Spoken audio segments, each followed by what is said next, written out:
दोस्तों अगर आप कोई सोलर इन्वर्टर लगवाने की सोच रहे हो तो ये वीडियो आपके लिए काफ़ी ज़्यादा यूज़फुल रहने वाला है, क्योंकि अभी मैंने हाल ही में लगाया है दे ब्रांड की तरफ से आने वाला सन 3 के हाइब्रिड इन्वर्टर एंड बैटरी। ये एकमात्र ऐसा इन्वर्टर है जो जितने वॉट क्लेम करता है उतने वॉट का ये लोड भी चलाता है। ये जो इन्वर्टर है हमारे पास ये 3 किलो वॉट का है एंड इसके साथ में हमने 5 किलो वॉट का लिथियम बैटरी लगा रखा है जो कि दे ब्रांड का है। बैटरी का मॉडल है F5। इन्वर्टर का मॉडल है दे सन 3 के। आज मैं आपको ये दिखाने की कोशिश करूंगा कि दे का ये हाइब्रिड इन्वर्टर कितना ज्यादा इफिशियंट है एंड कितने किलोवाट का ये लोड चला सकता है, इस पर हम कितने पैनल लगा सकते हैं एंड बैटरी कितना बैकअप देता है। इन्वर्टर लगाने से पहले हम गलती ये करते हैं कि बिना सोचे समझे हम मार्केट से कोई भी इन्वर्टर ले लेते हैं एंड एक दो पैनल उसके साथ लगा देते हैं, बाकी दो बैटरी लगा लेते हैं, उसके बाद काम खत्म।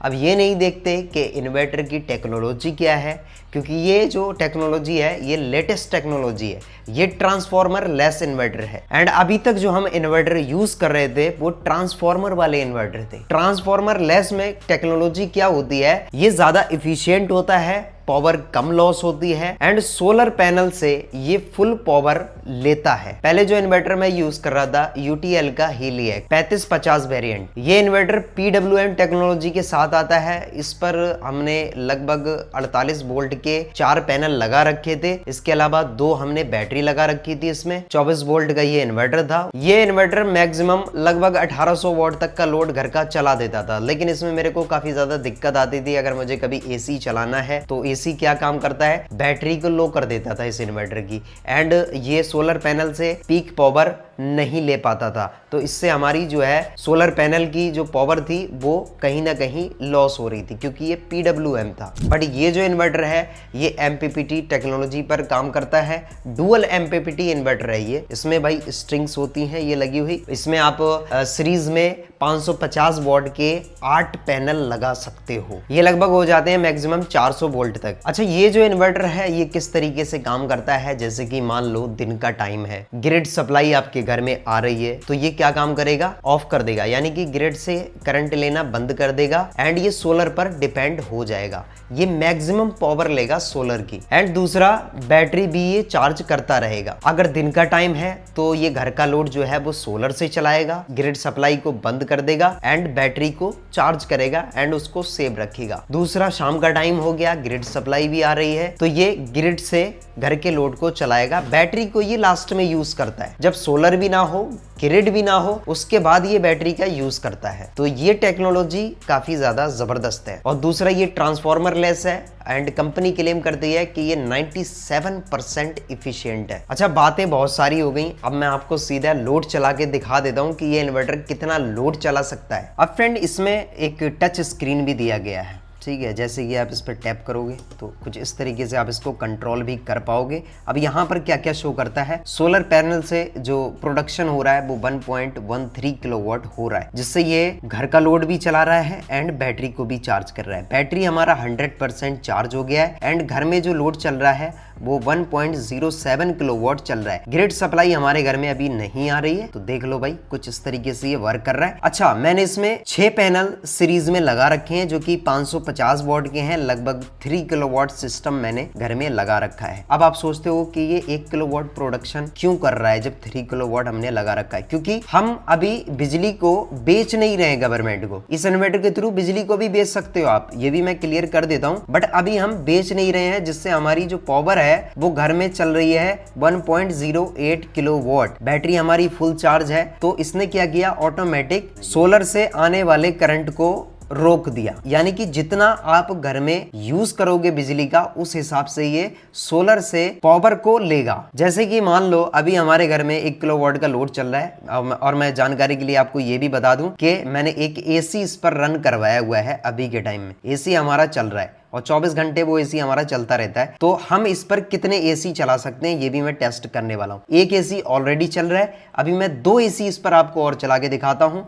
करंट यहाँ पर देख लो अब किस तरीके से ये करंट को खींचेगा सोलर पैनल से, आप देखते रहना भाई। तो हमारा एक एसी तो ये चल रहा है भाई, अभी वर्किंग कंडीशन में है, देख लो भाई। ग्रिड सप्लाई ऑफ है, घर में नहीं आ रही है अभी। एंड सेकंड यहाँ पर हमारा एक सोलर एसी है, मैं इसको भी ऑन कर देता हूँ। अब ये सोलर है बट एसी करंट से चल रहा है, ये ध्यान रखना, ठीक है। मैंने इसको ऑन कर दिया है 25 डिग्री सेल्सियस पर। इसको मैं थोड़ा सा टेम्परेचर डाउन कर देता हूँ इसका, ठीक है। इसके अलावा हमारे घर में नॉर्मल रोड यहाँ पर चल रहा है, ये देख लो भाई। फैन वगैरह सारा कुछ चल रहा है, लाइट्स वगैरह सारे ऑन है। ये सारा लोड इन्वर्टर पर ही है। अब 2 एसी और घर का लोड, फैन वगैरह सारा कुछ चल रहा है। अभी यहाँ पर आप देखिए जैसे ही हमने इसके ऊपर लोड बढ़ाया तो इसने सोलर पैनल से लोड को बढ़ा दिया है। 1.91 किलोवाट का लोड यहाँ पर पहुंच गया है। घर का जो लोड चल रहा है 1.82, यानी जितने लोड की जरूरत होगी उतना लोड ये सोलर से लेगा। इसकी जो रेटेड कैपेसिटी है वो है 3 किलोवाट, बट मैं जब इसका यूज करता हूं तो 3.5 किलोवाट के लोड पर भी ये बीप नहीं देता है। और टाइम अभी आप यहाँ पर देख सकते हो 1:30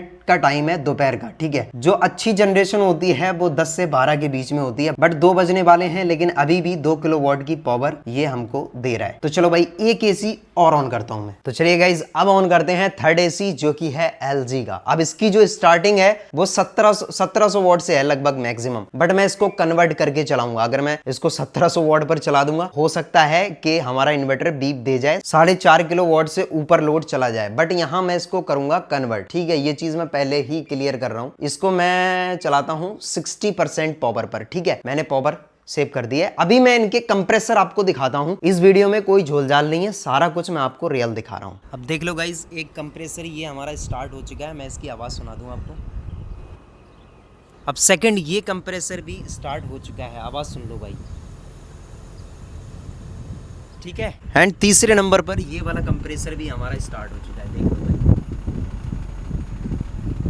ठीक है। अभी यहाँ पर आप लोड देखोगे तो लोड पहुंच गया है 2.59 किलोवाट, ठीक है गाइस। एंड जो सोलर से पावर जनरेट हो रही है वो हो रही है 2.47, ठीक है। इतनी हमारी प्रोडक्शन हो रही है, बाकी खर्च थोड़ा ज्यादा होने लग गया है अब। एंड अब ये बैटरी से भी करंट को ले रहा है, तो इसकी जो मैक्सिमम पावर इस टाइम आ रही है वो 2.44 किलोवाट आ रही है। लगभग 2.5 किलोवाट से ऊपर का लोड अभी हमारे घर में चल रहा है। बैटरी से ये थोड़ी बहुत पावर ले रहा है, 317 वाट ये बैटरी से ले रहा है। जब से मैंने इस इन्वर्टर को लगाया है वो 330 यूनिट हमने इससे प्रोडक्शन की है। और दूसरी चीज एक और भी है, हम इससे जो है गवर्नमेंट को बिजली बेच भी सकते हैं। बाई और सेल करके यहाँ पर एक ऑप्शन आ रहा है, तो हम यहाँ पर अभी कुछ बेच नहीं रहे हैं बिजली को, ठीक है। बेचने का तरीका अलग है, नेट मीटरिंग होती है, उसमें एक मीटर लगता है अलग से। जब हम बिजली को सेल करेंगे तब देखेंगे। अभी जो हमारी पावर है वो 2.5 किलोवाट ये ले रहा है लगभग 1:30 बजे के टाइम पर। इसका मैं मैक्सिमम लोड टेस्ट कर चुका हूं, तो चलो भाई एक झलक आपको दिखाई देता हूं मैं मैक्सिमम लोड की। इससे पहले लोड चेक कर लो, 3 किलोवाट का लोड चल रहा है। अभी प्रोडक्शन हो रही है 2.36 किलोवाट। बैटरी से ये लेने लग गया है 867 वाट। तो अभी मैं थोड़ा लोड और बढ़ाऊं, ठीक है। 3.5 किलोवाट का हमको लोड करना है इसमें। तो चलो भाई अभी चलाते हैं ड्रिल, ठीक है। अब देखना भाई लोड 3.47 किलोवाट, ठीक है। कोई बीप की साउंड नहीं है, कोई बीप की साउंड नहीं है अभी। 3.46 वाट लोड।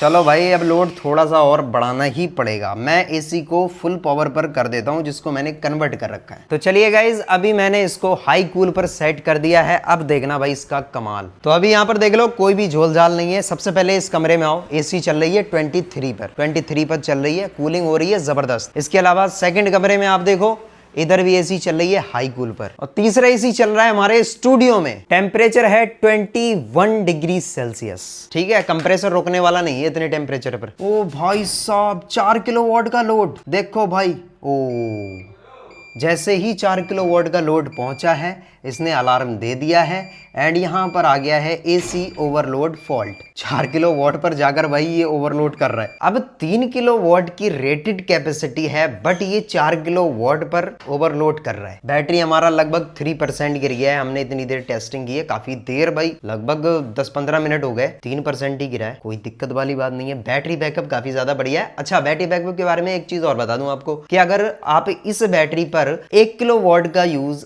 लगातार करोगे तो 5 घंटे तक आपको बैटरी बैकअप मिल जाएगा इस बैटरी पर। ऐसी Fi 5.12 किलो वॉट का ये बैटरी है। अगर इन्वर्टर लगाना है तो कुछ इस तरीके का हाइब्रिड इन्वर्टर लगाओ, पैसा खराब मत करो। अच्छा, इसके प्राइस को लेकर काफी ज्यादा लोग कंफ्यूज रहते हैं कि कितने का लगेगा कितने का नहीं लगेगा। फिलहाल मैं एक चीज आपको क्लियर कर दूं, ये मैंने खरीदा नहीं है, ये मेरे को ब्रांड ने भेजा है, ठीक है, प्रमोशन के लिए भेजा, मैंने इसका वीडियो बनाया। बट इन्वर्टर काफी ज्यादा बढ़िया है, अभी तक इसमें कोई फॉल्ट नहीं आया। 3 AC चल रहे हैं भाई, अब देख लो आप। बात करें इसके प्राइस की तो इसका प्राइस लगभग 80,000 का इन्वर्टर होगा एंड लगभग 1 लाख की तो बैटरी होगी मेरे हिसाब से, ठीक है। बाकी देख लेना भाई, एक बार प्राइस आप पता कर लेना। बिल्कुल श्योर नहीं हूं कि हाँ इतना प्राइस है इसका, मैंने भी चेक किया नहीं है। आई होप गाइज आपको समझ आ गया होगा कि हमको किस तरीके का इन्वर्टर लगाना चाहिए। मिलते हैं नेक्स्ट वीडियो में, तब तक के लिए दीजिए इजाजत। धन्यवाद, थैंक यू, बाय बाय।